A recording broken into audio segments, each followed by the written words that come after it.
How do you properly value catchers in fantasy baseball? And is the market discount on utility-only players real? 2020 FSWA Baseball Writer of the Year, Ryan Bloomfield, joins us next on Beat the Shift.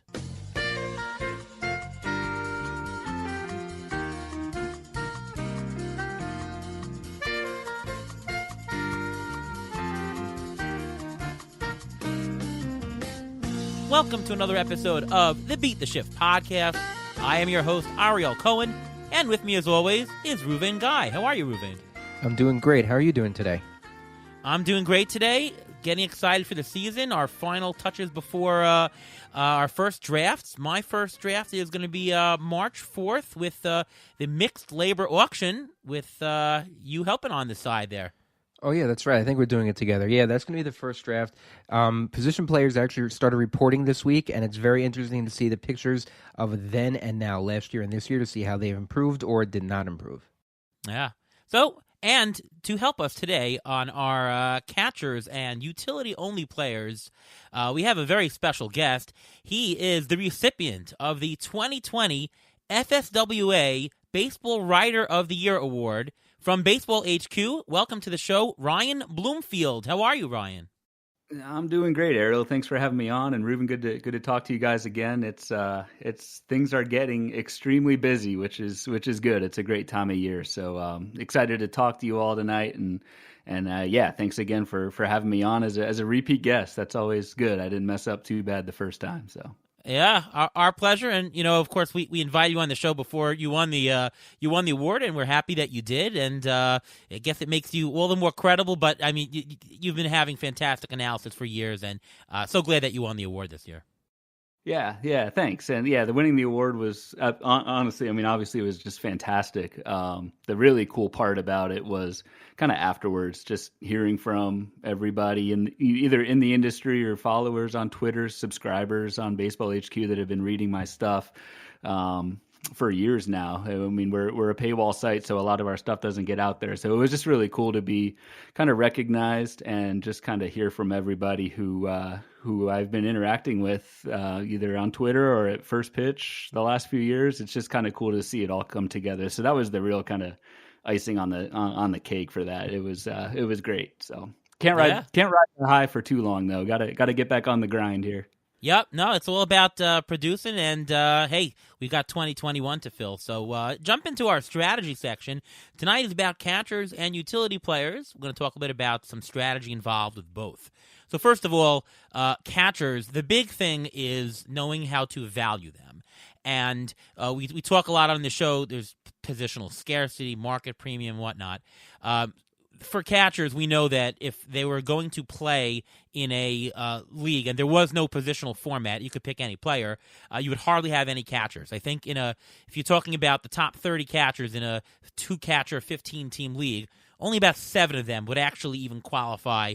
Would be welcomed by any team to draft as an everyday player. So it's just a very, very weak position. So the question is, how do you account for this positional scarcity when you value catchers in your leagues? Yeah, I mean it's I mean in general I focus on category scarcity and have been the last few years more than positional scarcity. But I mean catcher is the one exception to that rule, just because the replacement level, especially in a 2-catcher league, and I think we'll talk about that, is just so low that if you do wait on catchers in a 2-catcher league, you are getting some pretty bad stats across the board. So it is the one position where I do account for positional scarcity. I don't technically, and so in a lot of like your standard NFBC, there's 2 catchers, 15 teams, so there's 30 catchers. I kind of use my 20th to 25th ish catcher as my quote unquote replacement level and adjust from that. Just because I feel I can do a little bit better than just using the 30th overall catcher as my baseline. But yeah, I definitely do take that into account for the 2-catcher leagues, just because it's such a drop off, even after like the top 10, and then once you get into those part-time catchers near the bottom with pretty much no fantasy skill, it's really it's a cesspool. So you do have to account for it, in my opinion. And again, it's the only position really where I do make that adjustment at a position wide level. How do you get that number, the 25th catcher? Because I'll tell everybody what I do. I come up with something a little bit different, and it's sort of formulaic, or there's a rationale. How do you get 25? Is that a gut feel for what you don't want to pay for at all?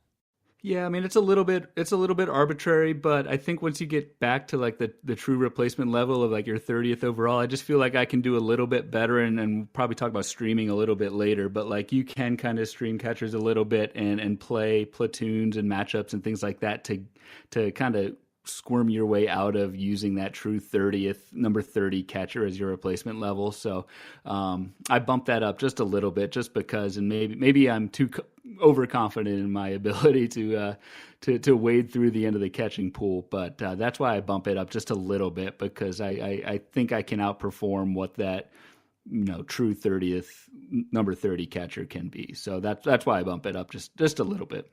Yeah, well, for me, I have two reasons why I would want to bump it up. Number one is there's a historical finish. So, the reason, and Ryan was saying, use the 25th instead of the 30th. Technically, what you're paying for when you buy a catcher is you're not paying for a catcher's stats. If a catcher is projected to hit 10 homers and bat 200, you're not paying for those stats. You're paying for the privilege of not buying a worse catcher. Or more specifically, the privilege for not buying the last catcher, right? If you don't pay any money, if you say, I'm just going to pay $1 at the very end, draft a catcher in the very last turn, right, you can get a certain amount of statistics. When you buy any catcher, you're not paying for those statistics. You're paying for the difference between the worst catcher and that catcher statistic. That's where the whole scarcity and the whole bumping up comes from, because it's the marginal difference, not just the total stats, right? So that's why you're getting more. But if you look at, as far as projections go, let's say on a Z-score basis, the worst catcher, the 30th catcher, ends at -7 Z-score, really bad. But if you look at the way historically catchers have ended, there are more waiver wire catchers that come up into the above replacement pool than go down. It's one of the few positions that do that. There are catchers that aren't drafted that actually do better and come up and are worth money in the year. So what happens is the replacement level, the bottom 30th catcher, actually goes up from what was projected. If it's a -7, maybe it goes to -6. It depends on the format, but it bumps up a little bit. I use that point as the replacement level for the going forward, because that's really what you're buying towards. It's what I think is going to happen. And I take an average of the last 3 years and bump that up.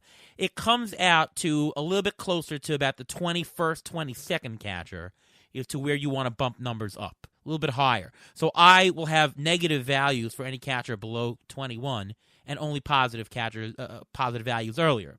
And one other thing, though, we talk a lot on this show about market premium, and it's really about the market premium. If people are paying a certain amount or picking catchers in a certain round, it's okay to do that as long as you're getting a relative bargain.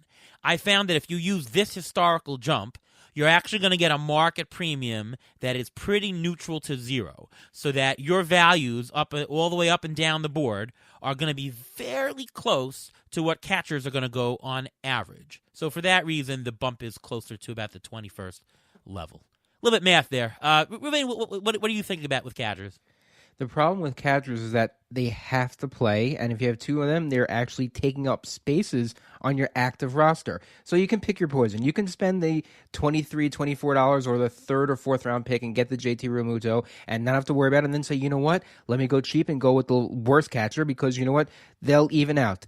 That doesn't necessarily work out. Sometimes it will, sometimes it won't, because catchers tend to get injured, as we'll talk about later also. A lot of catchers, they only play 120 to 140 games. Is it worth it to really pay that much money on a player that's going to play maybe 20 or 30 games less than what a regular position player would play? I don't think so. I think I'd rather spend the money elsewhere and just go cheap. Go $1 catchers, because you know what? Just like you said, Ariel, there are catchers who are not being drafted, who you can get on the waiver wire, who will actually have a better value later on. So Ryan mentioned streaming, and let me go to you first, Ruvain, on this, because you mentioned you want to go cheap in general. That would mean that you would be willing to stream catchers. If you're buying just $1 catcher or getting the last round catcher, if there's a catcher on the waiver wire that has perhaps a better schedule for the next week, maybe they're playing at Colorado, maybe they're in a better park, playing a crappy team, you would pick them up and use them. Is streaming catchers a viable strategy in both one and maybe even two catcher leagues? One catcher league, 100%, because worst case scenario, you're going to get the 16th ranked catcher, which is not that bad, especially if they have a good week or they have good matchups.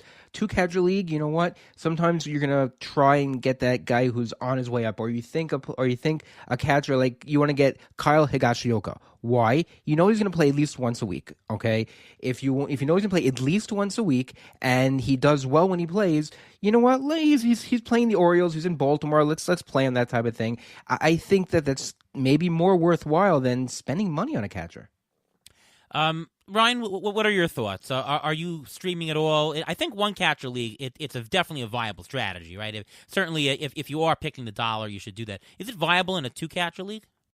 I've done it in both, and yeah, definitely agree on the one catcher league. Like the replacement level, and especially if you wait on your catcher there, it's not that big of a gap, so you can definitely do it there. And two catcher leagues, it kind of depends. Like, I mean, obviously you can't stream in a draft and hold type format, which is what I've been kind of drafting at least early on in draft season here. So in a draft and hold where I can't do fab and stream, I will kind of prioritize catcher a little bit more and grab two full timers and then maybe handcuff them with their backups later in the draft, maybe 35th, 40th round, whatever, basically for free.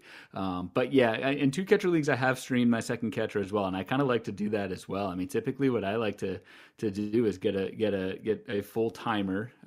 Probably, I think the sweet spot that I've been in the last few years is grabbing kind of the 8th to 10th ish overall catcher. You're kind of waiting until like the 14th, 15th round for that pocket of value to come up, which is kind of where I like from like an opportunity cost standpoint. That's where I like to kind of grab my first catcher, and then I do stream my second catcher as well. There have been an increasingly large amount of platoon catchers out there on teams that play the lefty righty game. So if you play in a obviously in a daily format, you can stream that even more. But even in an NFBC where you have kind of a biweekly or you have that midweek switch, you can play that lefty righty game and stream that second catcher. It might cost you a roster spot, which in COVID years and definitely last year can hurt you. But one guy that just as an example was like Roberto Perez on Cleveland last year or 2 years ago. Was just a really good platoon bat, and that was someone who I would stream and get in on weeks where the platoons worked in his advantage, and then stream him out. So I found even in two catcher leagues, you're able to, if you look at those platoons, those lefty righties, not just for like the actual splits, but really just for playing time. You're looking to kind of grab whoever's available on the wire, who's actually just going to be in the lineup or play for that period. So I stream in one catcher and two catcher leagues. In the two catcher leagues, I only try and do it for my second catcher, because if you're trying to stream two catchers every week, you're going to pull your hair out, and you do not want to do that. It's even worse than speculating on saves. So that's generally how I do it in the two catcher format. Yeah, no, I was going to make the same point that in the two catcher format, I'm comfortable streaming one, but not two. To find two catchers that make any sense every single week, very, very hard to do. One, maybe you can come up with it. I do find myself, though, in drafts doing more streaming of the second catcher, but in auctions, I find that the prices are a little bit better as far as taking catchers a little bit early on. Is that something that you've seen? Do you think that people are overpricing, underpricing catchers in one catcher leagues, in two catcher leagues? I'll tell you off the bat, I think that people overprice the one catcher league. I think that there's a very good case to say, why draft a catcher at all? Just pick them up, in the last round. Do you find that to be true, that catchers are sometimes undervalued or overvalued in two catcher leagues? Yeah. So yeah, to your point on one catcher leagues and punting, just that out of the way, Ariel, is I do the same thing. And actually we did what we call the WRF League, Pacific Northwest based league, and we drafted that on Saturday night. And I waited for my last roster spot to grab my first catcher as a one catcher league, just because there's really no, if you wait, you don't grab one of those early guys. There's really no reason to spend draft capital on that if you wait. So